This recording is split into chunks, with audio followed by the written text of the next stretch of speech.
हरियाली तीज की कहानी। हरियाली तीज का त्योहार सावन माह के महीने में मनाया जाता है और यह शुक्ल पक्ष की तृतीया को मनाया जाता है। हरियाली तीज की कहानी इस प्रकार है। हरियाली तीज का व्रत पौराणिक कथा है कि एक दिन भगवान शिव माता पार्वती को अपने मिलन की कहानी सुनाते हैं। वह बताते हैं कि पार्वती, तुमने मुझे अपने पति रूप में पाने के लिए 107 बार जन्म लिया, लेकिन मुझे पति के रूप में नहीं पा सकी। 108वीं बार जब तुमने पर्वतराज हिमालय के घर जन्म लिया तो उन्होंने कहा कि देवी, तुमने हिमालय पर मुझे वर के रूप में पाने के लिए तपस्या की थी। इस दौरान तुमने अन्न और जल त्याग कर सूखे पत्तों का ही आहार ग्रहण किया था और बहुत परेशानी के बाद तुम्हारे तप में बाधा नहीं पहुंचा सकी।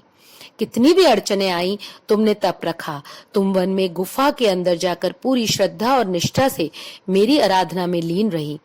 तप के दौरान सावन माह के शुक्ल पक्ष की तृतीया को तुमने रेत से एक शिवलिंग का निर्माण कर मेरी आराधना की। इससे प्रसन्न होकर मैंने तुम्हारी मनोकामना पूरी की। तभी तुम्हारे पिताजी तुम्हें लेने आ गए और तब तुमने पिताजी से कहा कि मैंने घोर तपस्या करके भोलेनाथ को प्रसन्न किया है। उन्होंने मेरी तपस्या से प्रसन्न होकर मुझे स्वीकार किया है। अब मैं आपके साथ एक ही शर्त पे चलूंगी कि आप मेरा विवाह भोले शंकर के साथ करेंगे। पर्वतराज ने उसकी इच्छा स्वीकार कर ली और वह उन्हें घर लेकर आ गए।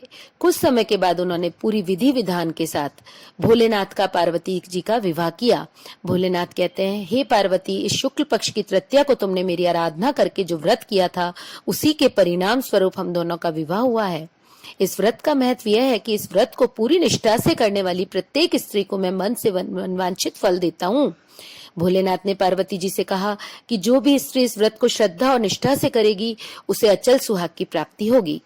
और ऐसा कहा जाता है कि जो भी स्त्री इस कहानी को सुनती है, सुनाती है, उसे अखंड सौभाग्यवती होने का वरदान मिलता है।